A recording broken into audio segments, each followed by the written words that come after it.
Hi, everyone, and welcome to our transfer applicant AMA, the Ask Me Anything, or otherwise known as the Ask Us Anything.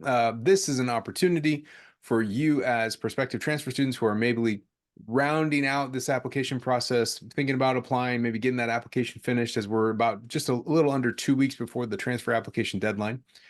We have myself and a number of our staff here from the undergraduate admission team to be able to answer your questions. And first, we're going to do introductions, and I'm going to tell you how this whole evening is going to go. My name is Paul Ledesma. I'm the executive director of undergraduate admission, and I'm really excited to have you all here. Becky? Hi, good afternoon. My name is Becky. I'm the Director of Undergraduate Admission. Welcome to our AMA. Excited to answer some of your questions tonight. Oh, we can't hear you, Angie. Well, I muted myself. Hi, everyone. My name is Angie. I'm the Associate Director. I recognize a few familiar names in the audience from some sessions, so I'm glad and then just new faces. Thanks for being here. Hi, everyone. Happy Friday. My name is Lisa Rosas, and I'm the Assistant Director of Undergraduate Admission for Viterbi, and I can't wait to get to your guys' questions. Lisa, I have to admit to you that I forgot it was Friday until you actually said that today. I've been going through this entire day like, God, this is a long week. So thank God this is it. We're excited to be here. What we want to do is be able to answer all of your questions. So we've already got two questions coming into the Q&A. If you haven't noticed already, at the bottom of your Zoom window, there's a little button called Q&A, which you go ahead and hit that button. Start typing away your questions. Ask as many questions as you like. Make sure you ask one question per submission. You can keep adding multiple submissions, but the reason I say that is because the rest of us as an audience can go in and upvote those questions. And so as you're looking at these applications, you can hit the thumbs up on questions that you like to be answered first. We're going to handle all the questions in the order in which they are upvoted. And so what we're going to be able to see is whoever has the most upvotes, we're going to go down that order. So this is a democratic process. As an audience, whoever has the most popular questions, we're going to answer those questions first and then make our way down and going for the entire hour. We're going to take this all the way to 5 o'clock. And we're going to answer all the questions that we possibly can in that time period. As people are populating questions and as you're taking time to upvote those questions, I want to make sure and give you just a brief overview on our application process for transfer admission. First off, it's going on now. If you haven't done so already, the transfer application process is open. The Common App is open. It is due February 15th, so we're just under 2 weeks before we get to that point. All the details that everything we're going to discuss today, to be perfectly honest with you, is already answered on our website. And so we're going to provide you a link inside of the chat real quickly to Viterbi admission/transfer. And our transfer website provides you course outlines and recommended course plans.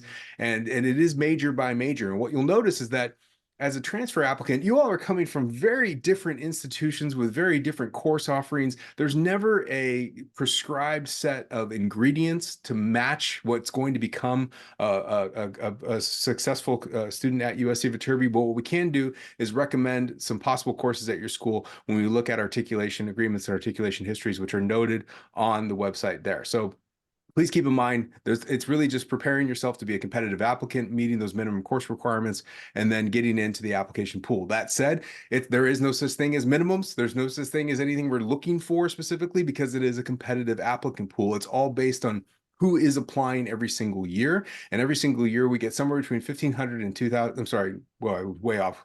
How many applications do we get, Becky? This is how I'm like burned on the Friday for transfer applications. 12 to 1,400 applications every 12 year. to 1,400 applications. We're expecting a few more this year. I knew I was going off in the wrong direction. And usual admit rate is around 20% given every single year, but that can differ, right? That's all based on past data. We don't know what's going to happen this year. And we are getting more and more transfer applicants every single year. So it is competitive. It's not necessarily about meeting a minimum threshold to be admitted. It's about meeting a minimum threshold to be competitive. And then we are selective in our admission process based on the holistic review of your entire application. So here we go. Let's get into the Q&A. Remember, you got to upvote things. And so far, only a couple questions have upvotes on them. And so if you want a question answered, go in and hit that thumbs up on a question to get it all the way up. And we'll get going through those questions as quickly as we can. Okay, first off, we got ties. Oh, look, Sam jumped directly to the top. Sam Mikak. Sam, you have the first question here. Congratulations on winning that. can you elaborate on the programming requirements and how I can supplement for the science requirements as a CS major? Angie, I'm going to let you take your first crack at this. I think first explain the background that Sam seems to understand about programming, because they're not requirements, Sam. I want to make it clear about that. They're not requirements, but there are course recommendations for programming classes that you can take in lieu of science classes for some majors. Sure. So our general kind of requirement for any engineering student applying is 2 lab science courses, and those are very specific recommendations based on your major. Not all majors, for example, require chemistry. For computer science students, in lieu of those requirements, for admission only, we allow you to take 2 programming courses, and we can put a link in the chat to our website where we have a description of our introductory sequence to programming courses. So it's a bit of a complicated answer because number one, there's no equivalencies at community colleges or other universities. So if you choose to take programming courses, I can't tell you what programming course equals, what programming course at El Camino equals at USC. It's up to you to do your due diligence to find courses that might transfer. So if you choose to do that, 2 programming courses instead of lab science. Eventually, if you're admitted to USC, you'll probably have to do science of some sort. And then, sorry, it's a long answer, but the last part is, if you did programming, you will have to ask the computer science department at USC if they will allow you to take placement exams, and that's up to faculty discretion. And so that's why we recommend programming with some experience, particularly in C++. You could potentially do well in placement exams and place out of some of those intro courses. To clarify a few points, it is, if you're a computer science major, if you think about studying computer science at USC, you have the option to take lab-based science classes or programming classes. Either one are fine for admission purposes. The devil in the details here is whether they'll count for course credit in your degree program at USC. In most situations, students have found success in this, but we can never guarantee it, as Angie has mentioned. And the idea of talking to faculty is not something you do now. That is once you're enrolled at USC. And so once you're enrolled at USC and you're going through course registration, you can see the opportunities to see whether something can be waived or whether a course or whether a placement exam or challenge exam can be taken. There's no right or wrong answer to this. It's just a question of what you would like to do if you're a computer science student, to take lab-based science or programming classes. I want to be clear, this is for computer science students. This is not for any other students in our application pool. You still have those lab science requirements as outlined. Next up, Jackson, do we have to, whoa, wait, it's jumping. It's jumping around. Oh my gosh, I was going to click on it and then it moved. I'm going to answer Jackson's question because I was about to. Jackson, do we have to submit intersession grades or spring grades for our current school year? Yes. Every grade, every time, all the time, as fast as you have them, you give those grades. Becky, do you want to, am I clarifying anything here? Yeah, no, I mean, I think intersession grades, maybe winter, if you take winter courses, if your school offers those, either like smaller, like 1-month courses during the winter session. Yes, as soon as you get those grades, submit them, because the more grades that we have, the better we can make these decisions. Spring grades, any student who is admitted will have to submit spring grades, but as we're reviewing applications, we may request spring grades. So let's say we're reviewing an application and we can't make a decision based on the grades that we have, we may request spring grades anyways, just to have that, last semester of coursework to make a decision. So yes, submit your winter grades or intersession grades if your school has that as an option and you're taking classes during that time. And then if we want spring grades to make a decision, you will get a spring grade request. If you are admitted without spring grades, you will have to submit spring grades. All admission decisions, all admits are contingent. They're not guaranteed. They're still not guaranteed. They're contingent on you successfully completing the courses that you were enrolled in the spring. And so you will need to send a final transcript in the summer. Yes, you need to continue doing as well as you have been based on our admission decision. Lisa, this next question is coming at you. Tyler is asking, would you discuss how to approach the short response questions on the application, like, quote, favorite snack? There appears to be a space for a short sentence. Should we try to explain our answers or just answer the questions directly? Yeah, I love this question because everyone overthinks it. They think there's a right answer and a wrong answer. You guys are overthinking it. We just really want to get to know you. This is like a nice break in the application for us to get to know you a little bit better. Just answer it directly. You don't need to convince us that hot Cheetos are the best snack in the world, even though that's what I think too. I'm on board with you. Answer it directly. Like I said, no convincing us, just whatever it is, whatever your answer is, you can just put that in and that is a-okay. All right. Yeah. So have fun with it. You don't need to explain unless it's like really weird and you feel like it needs an explanation, then go ahead. But usually it's fine. Becky, I'm going to give you this next one, which is Aryan's required GPA for transfer as a sophomore. And I want you to not only address the GPA question, but also the assumption that there are different requirements and levels of transfer students and the quote transferring as a sophomore thing, which I think you understand what I'm getting at. Yeah, there's a lot of layers to that very short question. So this is going to be a much longer answer than you would expect. So there is no required GPA for any student who is transferring. As Paul said, there's no real requirements. We are getting a bunch of applications. We are reviewing those applications, and we are comparing students to a pool of applicants that are applying that year, making decisions, bringing in the best class for that year. And so there is no minimum GPA. There's no required GPA. You obviously want to do well in your courses, get A's and B's, do well in your classes. But even that being said, one C here or there, or we look at grade trends, we look at how you're doing in specific subject areas. So there's not a required GPA for any applicant. Now the part of transferring as a sophomore, I think it's when students are like, oh, I'm going to transfer as a junior, I'm going to transfer as a sophomore, that's assuming you are getting credit for the 2 years of courses you have done at your school, and you're coming in with 64 units or 32 units of transferable coursework. And I think it's better to look at this as not how many years do you have completed, but how many years do you have left. So example, we had a student years ago who transferred with 150 units completed at Bakersfield Community College. He still had 2.5 years of school because of the major he was applying to. It was a really rigorous program. He had a lot of requirements he had to complete. So if you go backwards from being a senior, he did not transfer in with 150 units. So it's just something to think about. Look at the courses you're taking. Some will transfer to USC, some will not, depending on what they are. And so you'll see how many years you have left. So even coming in with 64 units, thinking you're a junior, you might still have 2.5 years or 3 years left based on which courses you took and how those are applying to your intended major at USC and those major requirements.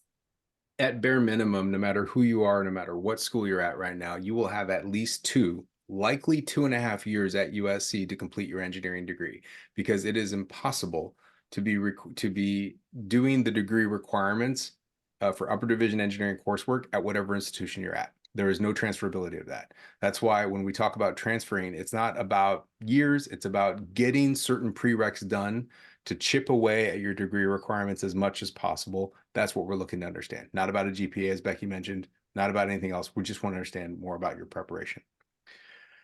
Luke is asking a question, which is next. And I want to encourage you all to keep going into those questions and upvoting them. I think we lost a little momentum on the upvotes. And so get down into there, see what new questions are there. There's 33 questions, but only 3 votes on the top question. So please get in there as much as you can to upvote the things that you want to see answered. Dive all the way to the bottom. Maybe there's some new ones you haven't seen before. Luke's asking, is there a place to submit an engineering portfolio, such as a website or a video? No. And we don't want them, to be blunt. The application has so many things for you to fill out. That means there's so many things for us to read and evaluate. We don't want any more. I am confident that things that you have done can be explained in the questions we are asked. If you can't do that, then we have a different problem. So please make sure that you're completing the application in its entirety in the current form. That's important to us because that is, from an equity perspective, how we can evaluate every single candidate using the same metrics and rubrics of evaluation across the same standardized form. So no, just put everything inside that application. That's all we need. More specifically, to read into the question a little bit more, I know this isn't necessarily what you're asking, certain things supplemental to your life cannot trump weaker grades.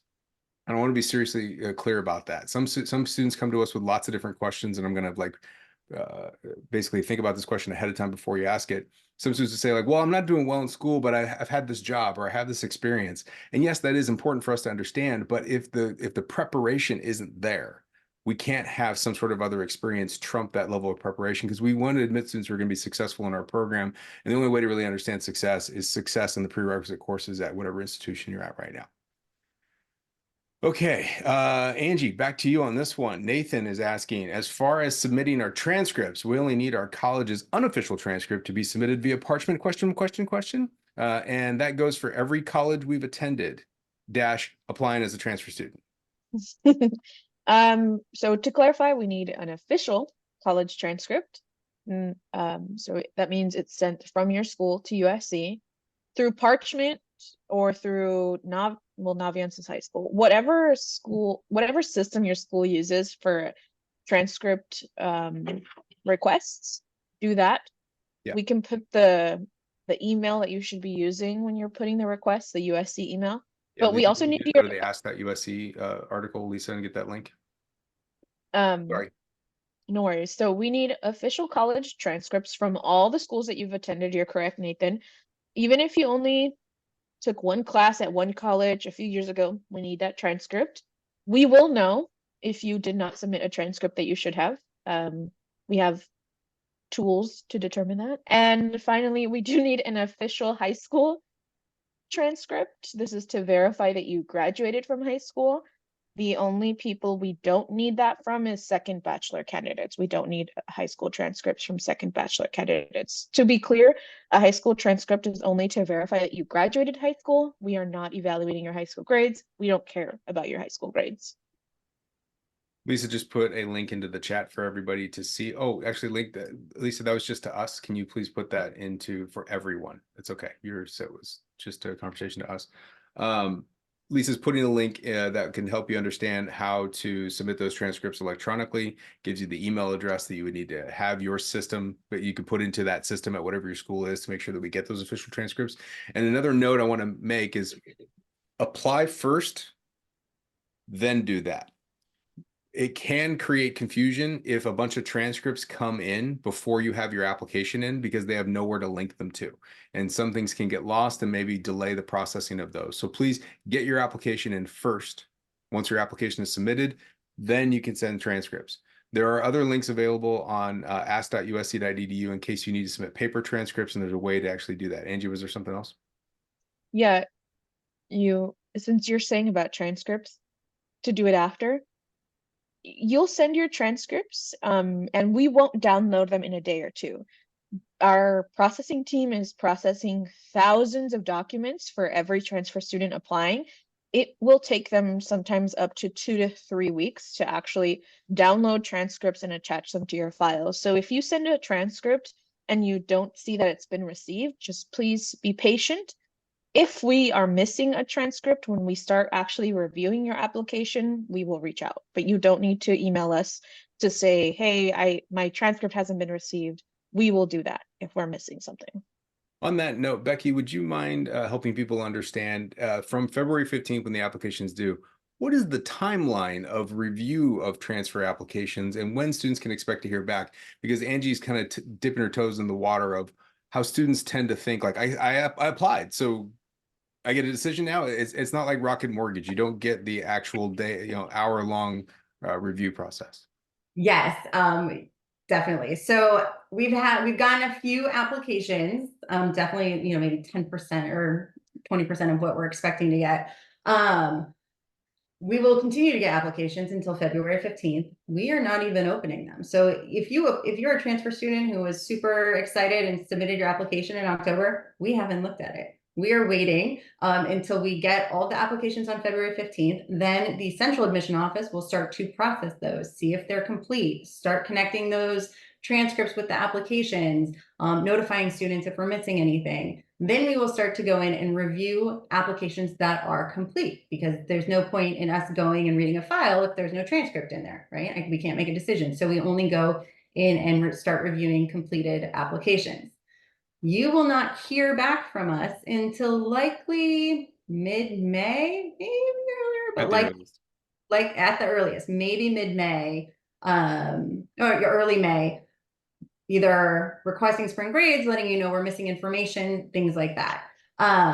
You will hear back. Everyone will hear back no later than May 31st with a yes, a no, or a request for spring grades. So it's, don't contact us in April saying, why don't I have a decision yet? Don't contact us the first week of May.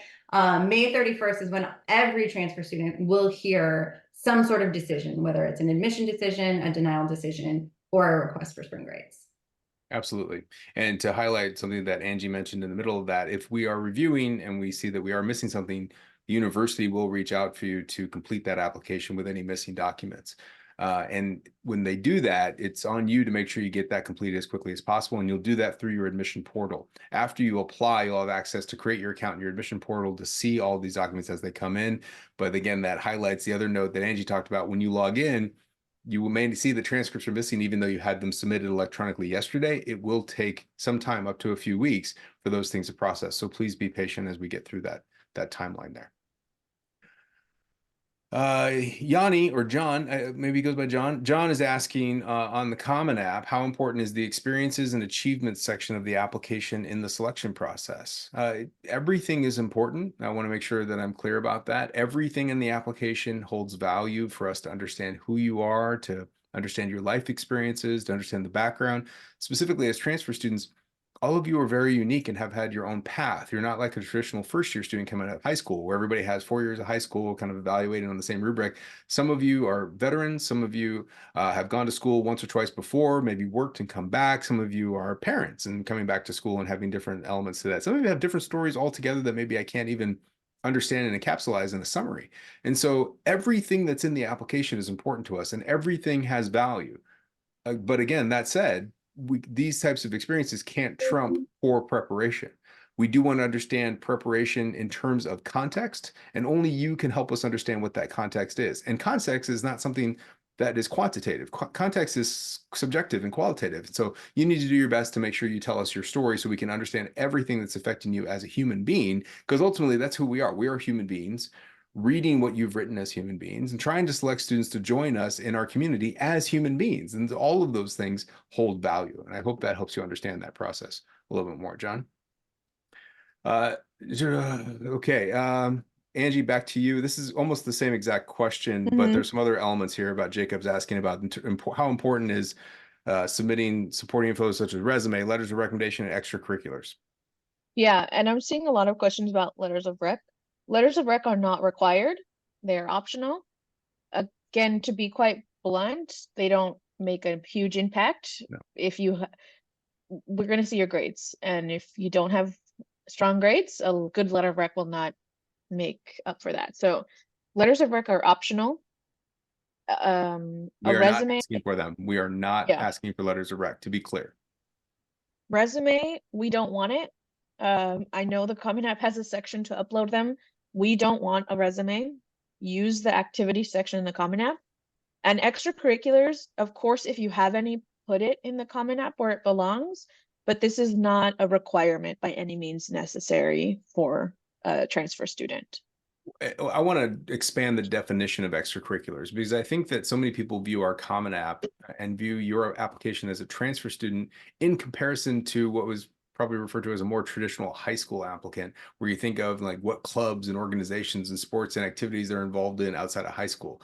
And so don't think of extracurriculars as those elements. Extracurriculars are everything outside of academics. And so the things that you're doing in your life, again, back to my previous answer, those are things that are taking up your time. And you may explain those things in detail through narrative and the answers of our short answer questions or a long answer essay. And you can list them out as things that are taking up your time. Things that take up your time outside of academics are things that are, for lack of a better term, considered, quote, activities inside of a transfer application. So as I mentioned, all the previous examples before, think about your life holistically. Make sure that the application in some form of shape or function can tell us all of those colors and elements and depths and rough edges so we can understand exactly who you are, exactly what you're doing, and then understand the academic preparation in that context. And you do that through the short answers, the long essay, and those extracurricular lists, and have some fun with those other quick takes about favorite food and snacks, and just help us get to know who you are as a person. That's what's important to us. So hopefully that understands things. And to be clear, most of these questions are approaching our application, or most of these questions seem to be coming from an approach of how do I understand the formula in which I can get you the right necessary numbers to get admitted? And I want to be clear about that. There is no formula. There's no way to say this is what we're looking for. This is what we want on each level of the application. The application, hopefully what you're understanding from us is we need to see the academic preparation, number one. And then outside of that, we need to understand everything about you. So you tell us everything about yourself so we can just have a good understanding. Becky Nicholas is asking, what opportunities will I have to connect with the Marshall Business School to leverage business connections for my work at Viterbi? Sure. There, I'm trying to think how to like condense this into a short answer. There are so many ways for students to connect, not just with the business school, but the music school and the cinema school and what other interests that you have at USC. So I always describe our students as USC students who just happen to study engineering. There is no engineering dorm. There is no engineering building where all your engineering classes are held. Your math, your science, your general education are taught all over campus with all other types of students. General education courses are taught in the School of Cinema. General education courses are taught in the School of Business. So those connections just through your classes with other students who are studying other, in other schools at USC, you'll have those on a daily basis. And then there's student organizations. You don't have to be a business major to be in some of the business student organizations. You're not confined to just your school or your department.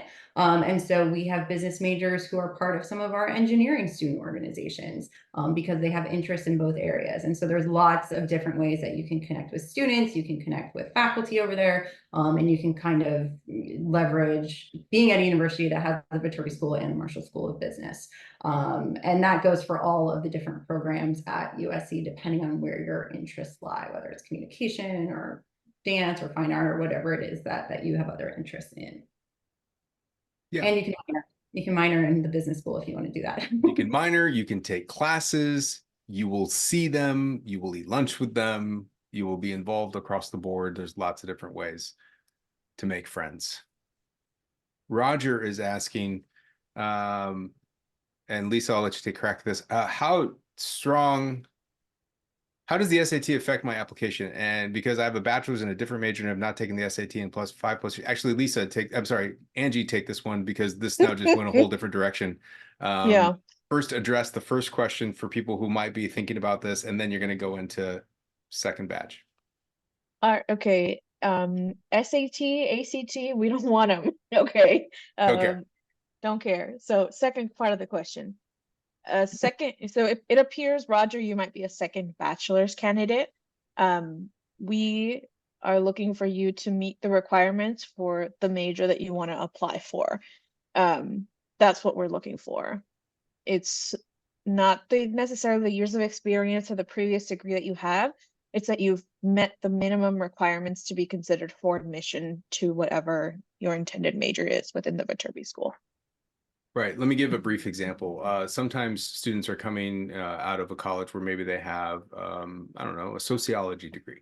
And they say, but I'd like to now get an engineering degree. And they say, but I'm eligible to get in, right? Because I already have this degree. And the answer is no, because likely that sociology degree did not have you complete minimum 2 semesters of calculus, minimum 2 semesters of lab-based science, which are kind of the basic core requirements of being prepared for engineering program. So if someone has that in their back pocket as a bachelor's degree, we need to see the preparation that Angie was talking about. And that may mean that you need to go to a community college to get those supplemental courses done to prove your preparation.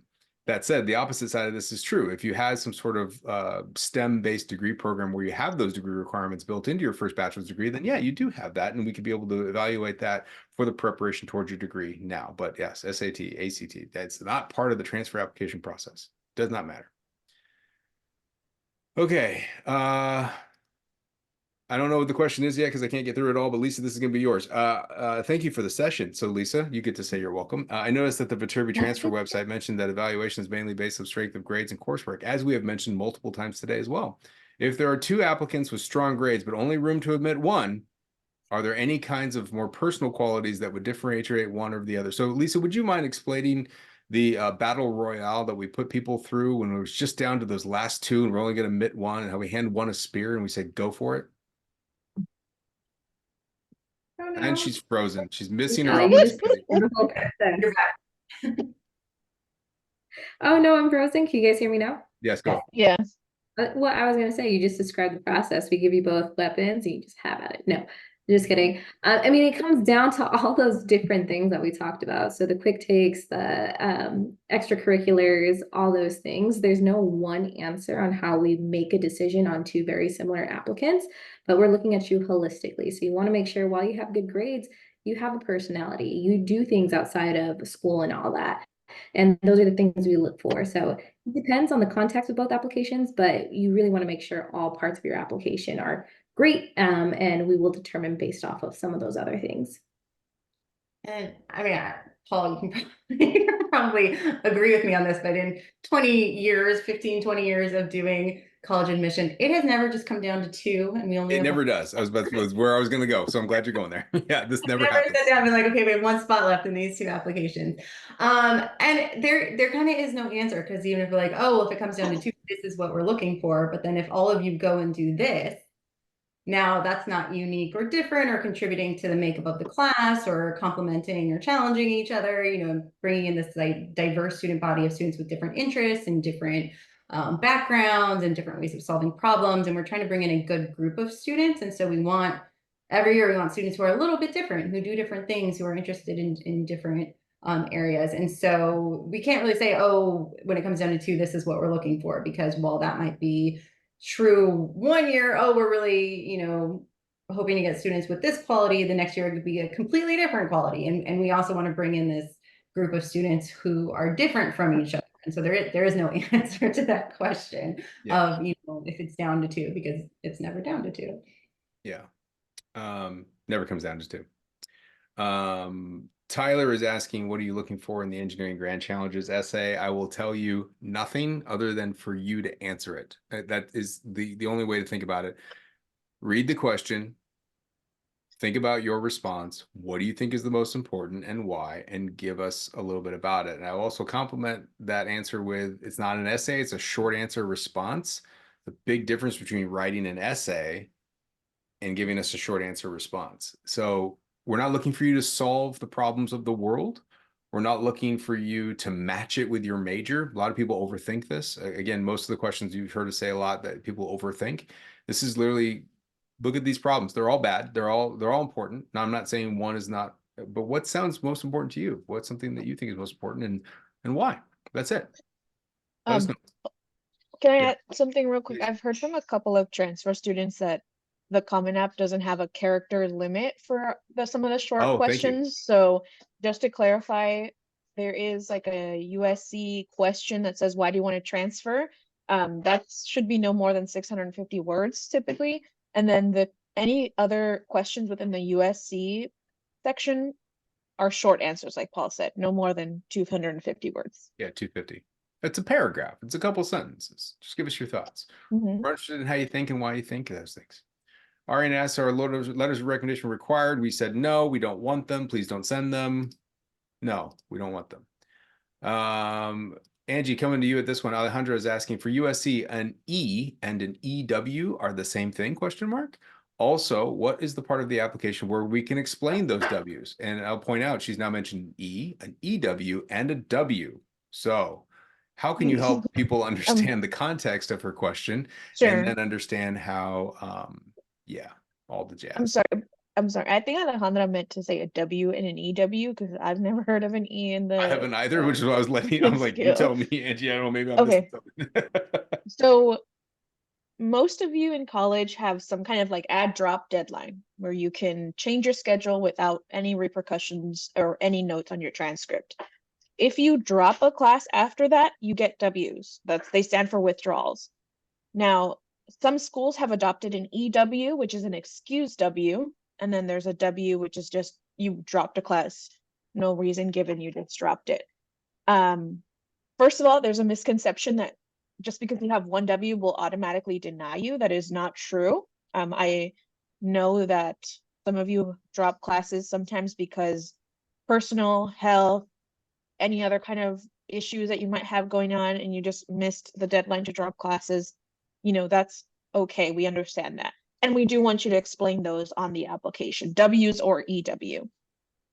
I don't know if the transfer app has an additional comment section. If it does, that's where you should put it. If it doesn't, you can wait until you submit your application, and then you can upload a document through your applicant portal, which will make a lot more sense once you submit an application. Yeah. But basically, we want you to explain those. Because without explanation, we assume that you've been dropping classes because you're failing them. So we want you to tell us, this is why I dropped a class, and we will take that into consideration. Now, while all of that is true, I want to be clear about something. W's are not good. And I want to be super clear about this because some people believe W's are fine and it doesn't affect your GPA. That's why you dropped it. And no, we're not looking at the number. We're looking at the classes you took and the grades you got. And if we're seeing patterns here of you not performing well, and that includes dropping the class without some sort of proper explanation or understanding of that unique situation, then that concerns us because that means that that's what you're going to do here. And that's not a good idea. Keep in mind, we are trying to triangulate how well you will do at USC. And the only thing we have to do that is your prior performance. And so that talks about the rigor of courses you're engaged in at your school and your performance in that rigor. If the performance is dropping out and taking W's, not a good thing. Okay. And oftentimes we get a question that says, what's better, a W or getting a bad grade? And neither of them are better. So you just got to do whatever you possibly can to get A's and B's. To be clear, that's what we're looking for. A's and B's, more A's than B's to be competitive. That's what we're looking to understand. Becky? Yeah, I just wanted to add, like Angie said, one W is not going to make or break your application. If there's a pattern, that's a concern. But something else, when you withdraw from a class, yeah, that it's not counted as part of your GPA, but it's also not counted as part of the number of units you took that semester. And so that's another thing that we strongly recommend for students in order to be competitive for admission to USC. You need to be a full-time student at your school, which means 4 or 5 courses for a semester school, 3 or 4 courses for a quarter school, whatever your school determines as full-time. And so if you're taking, 15 units and then you drop a 4-unit course, you're no longer a full-time student at your school. And we expect our students, our undergraduate students, to be full-time students. And so, we want to see how you would do in a full-time semester or quarter, and if you're dropping a lot of classes and going under the full-time mark, well, that's not making you competitive for admission to USC. A reminder to get back in there into the votes and upvote the questions you want to see answered. We got a few good ones here, but a lot of ones have dropped off. So make sure we got 37 questions. We're not going to get to them all. If you have something that you want to get answered, please dive into that. Rodney is asking, I've heard housing can be tricky for transfers. What is the situation like at USC? Housing is not guaranteed for transfer students. And so there is housing available for transfer students, but it will be based on a first come, first served basis. And so when students are admitted, they have the opportunity to put in for housing. You want to do that as early as you can. Some of your students will be admitted later in the cycle because maybe we're waiting for spring grades, and you'll have increasingly less selectivity as an opportunity to do that. Now, that said, housing is fine at USC, and transfer students have always had the opportunity to find housing in the area. One of the complications of the understandings of the complications about housing at USC is that some housing is owned and operated by USC, and that has limitations. But there are thousands and thousands of bedrooms that are not owned by USC, where USC students live in buildings where it's filled with USC students, and those are always available and have plenty of vacancies.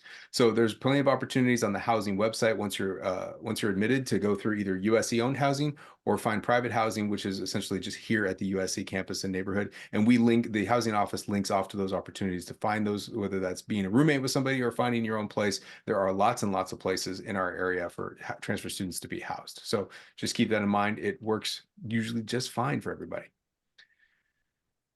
Joanna is asking if I need a Common App fee waiver, but I don't qualify for the school-specific ones. Can I get a waiver by just filling out the general waiver form in the Common App? If it's any concern to you that you're not able to pay that, you can request the Common App waiver. Typically, the university will grant it, but it is the university discretion. I want to be clear about this. This is not the engineering school, so make sure that you put that in if it's going to be a burden to your overall lifestyle and submitting the application. USC does not want to make it a burden to apply.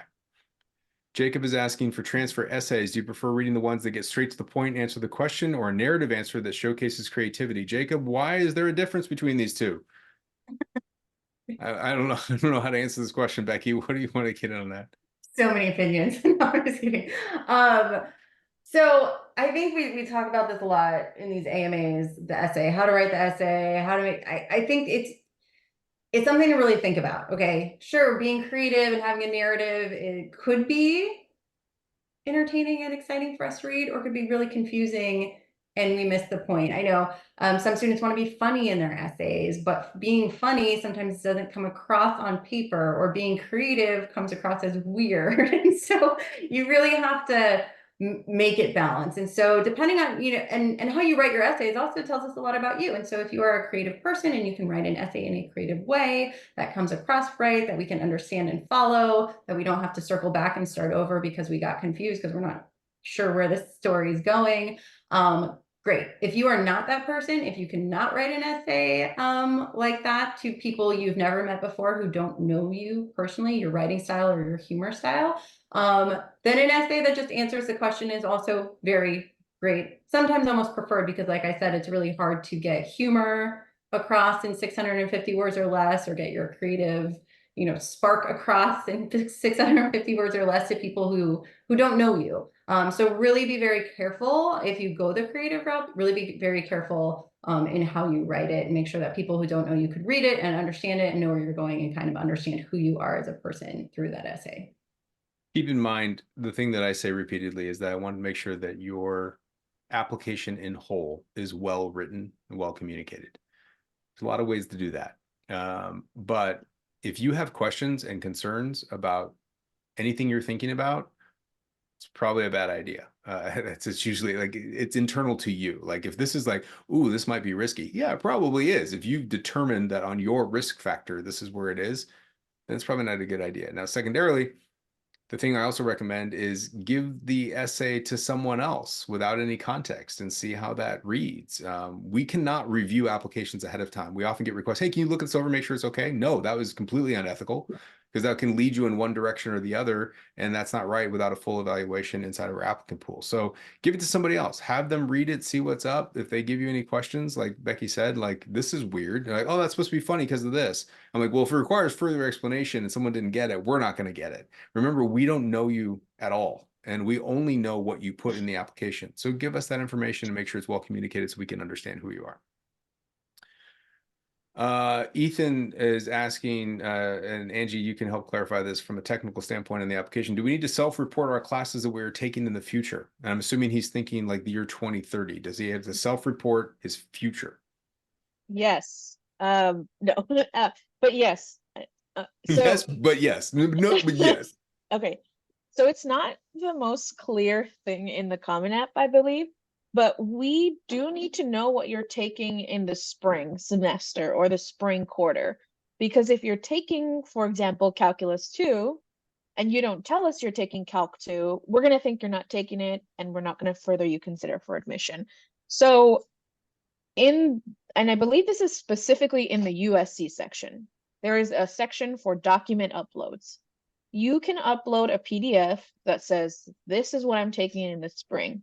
It doesn't have to be anything official. Just you go type something in a Word doc, save it as a PDF, and upload Or download it. your course registration and upload that. Yeah, exactly. But just something so that we know what you're planning to take in the spring. And if that changes, you can update us. Yeah, that gives us the full picture. Tiber is asking, is it required or does it help the application if you upload your CV resume? We said no, it does not. We don't want it. So we've answered that twice. When is the due date for high school transcript? Is it okay if I submit it after the February 15th? Yes, I think what's most important is that once you submit your application on February 15th, it's the application, the Common App. All supporting documents, transcripts, anything else that you need to get in after that can come in later. But there's no specific due date other than get it in as soon as possible, because you don't want us to start reviewing your application and be missing that information. Now, keep in mind, we don't start reviewing transfer applications for many weeks till after the deadline, but it's in your best interest to get any other supporting documents and transcripts into our files as quickly as possible, because it does take us time to process them. Sloan is asking, this is my first time using the Common App. I had my transcripts sent to the Common App. Since they're available in the app, please confirm that they don't need to be sent to you directly. Yes, that's correct. So Common App allows transfer students to send official transcripts to them, and then they share it with all the colleges you're applying. So if you did that, we'll get your transcripts. I'm getting a theme from Jacob here. things are either good or horrible. And Jacob, I'd love for you to think about life not as binary. Because so far your questions are asking, should I do this or is it just complete nonsense? Should we fill out the COVID-19 question under the additional information or is it trivial? Everything is important if it's important to you, right? If you think it's trivial, then we're probably going to think it's trivial. So once again, all of these questions are important. So everybody, you know, COVID-19 is a worldwide pandemic, a global pandemic that affected everyone in different ways. And there was a number of different people in which it didn't affect them. And I'm kind of thinking, Jacob, maybe it didn't to you. If it didn't, fine, then you can go ahead and fill that out however you'd like to do. But some people, you know, either lost loved ones, some people lost jobs, some people lost home security. These types of things are interesting. So we're trying to understand you and you who's listening to this. There's so many yous of who you are and what you've done. We need to understand your background and your pathway. So your call, Jacob, but you let us know what's going on, what's happening in your life. And again, we're not looking for the disaster stories. That doesn't give you more points on your application or anything else. We're trying to understand complete context. And COVID-19 was a unique situation in the grand scheme of the world.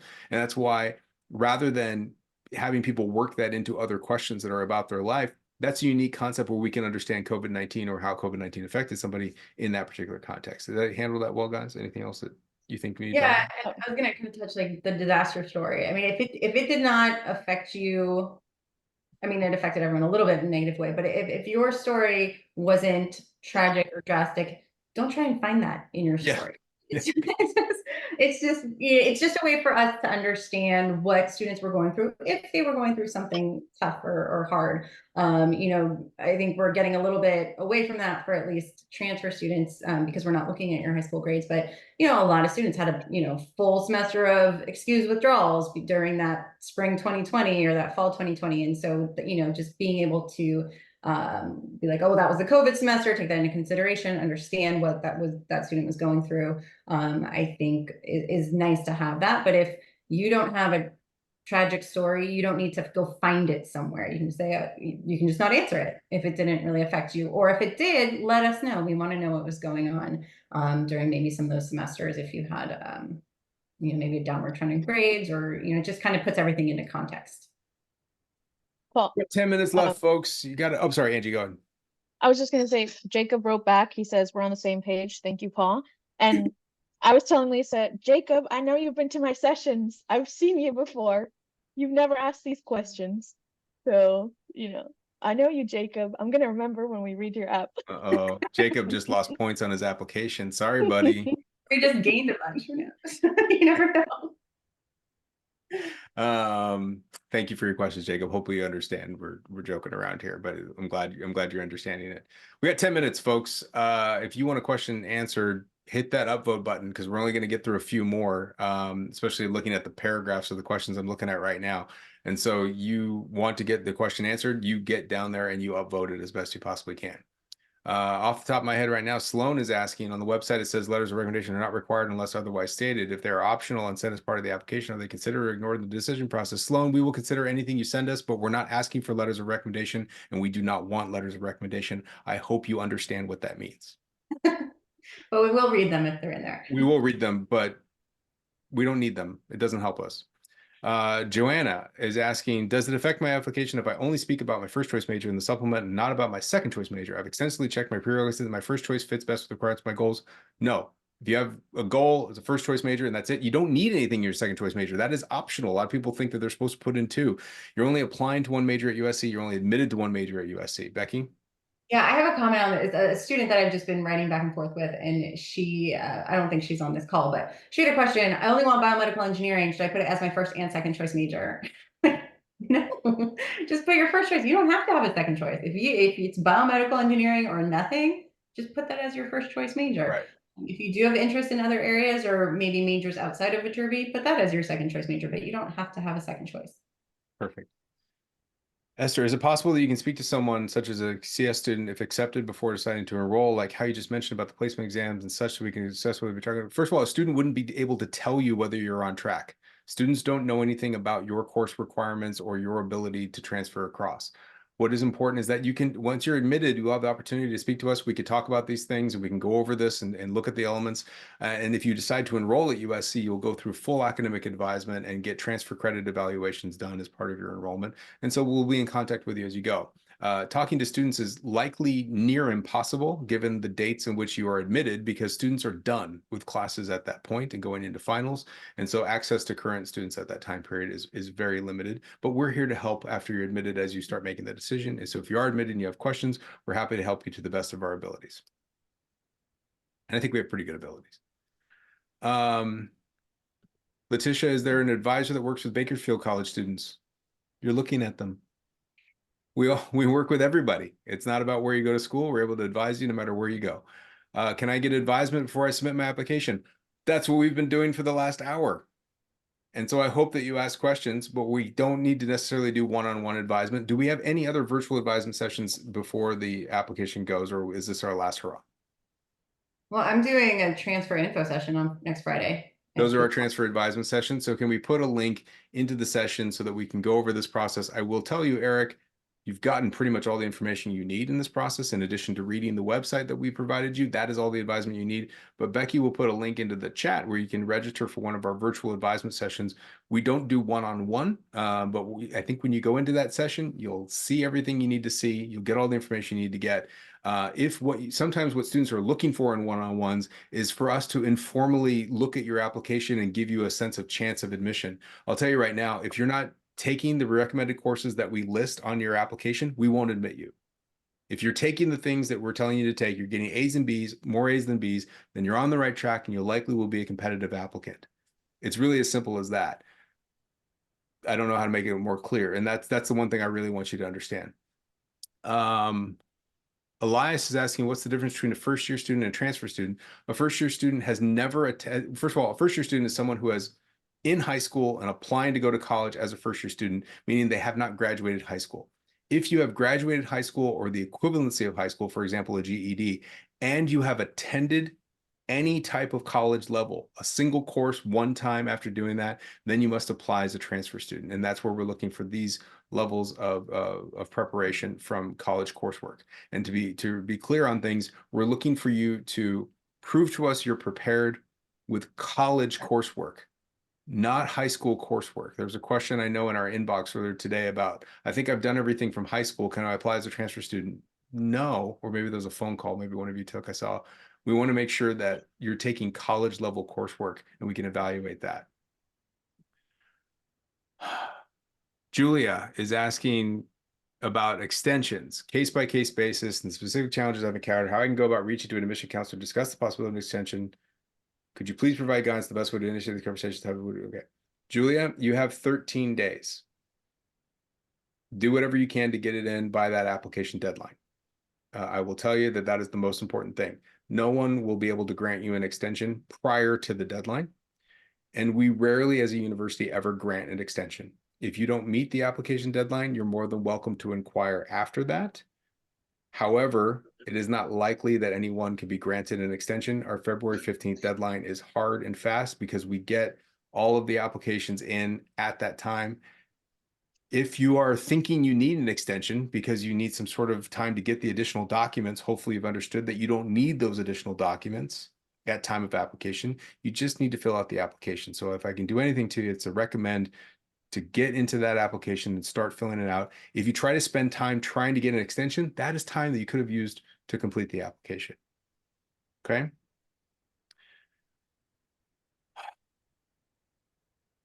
Doyan is asking, I try to enter total credit hours through the Common App, but my credit has 0.5 and not enter it. So can you tell me how I enter that number? Should I have to round down the numbers, Angie? The short version is don't worry about that. But Thanks. we'll get your transcript. If just do your best to fill out those little details because I know it's a lot, but we'll have your transcript. That's what we're referencing. Another question popped at the top here from Eric about explaining W's after submitting the application. Likely there's a question, we should probably figure this out whether this is still there or not. Is there a question that says, is there any additional information on the transfer app? Do we think that that's not there? I want to say it's probably not there because I went through the Common App not too long ago. So I think so there is very likely not an additional comment section in the Common App for transfer students. If you want to explain W's, just that the USC applicant portal after you submit your application. After you submit your application, go into your portal. You can submit additional documents and a letter explaining your W's if you wish to do so. Andrew's asking about affirmation statements in the Common App. I understand that once my application is submitted, it may not be altered in any way. I'll need to contact the institution directly, yada, yada, yada. Is this only regarding personal information? As previous sections do note that we can add additional content and supporting information following. Yeah, but Andrew, you've answered your own question. You're adding supplemental information, not changing information. So of course you can add stuff, but you can't change things, if that makes any sense. Am I getting this wrong, guys? No, I think you're right. Like you can't go in like your essay, let's say your essay, your short answer questions, your grand challenge question, you can't go in and change that. Once you submit it, it's submitted. And so that's what the affirmation statement is saying. But you can upload additional supplemental documentation if you need to add, but you can't go in and like change your essay. Our last question will be from Nicholas. What are some of the top, most renowned student organizations at Viterbi? Is Sigma Eta Pi involved at all for students who want to elevate their work with entrepreneurship? Because Sigma Eta Pi is only the way to do that, by the way. It's only the best of the best. Sorry, it sounds like it has that tone. Because only Sigma Eta Pi is the most renowned Viterbi organization. There are none others. Here's the deal. Go ahead. I was going to say, there's like close to 40 official Viterbi orgs. A lot of them do work with entrepreneurship, community service. There's cool clubs, there's professional clubs, there's design teams. There's also the Viterbi Startup Garage, which is kind of like an incubator. The short answer is there's a lot to do, and whatever your interests are, there's going to be something, and other students who are just as interested. So you'll definitely be able to join these kinds of organizations as a transfer student. I was kidding earlier, but there's so many different like types of organizations revolving around how you build community or expand upon your engineering education, or sometimes both, whether they're affinity-based organizations like Society of Women Engineers, National Society of Black Engineers, Society of Hispanic Professional Engineers, Quest, which is queers and engineers in science and technology.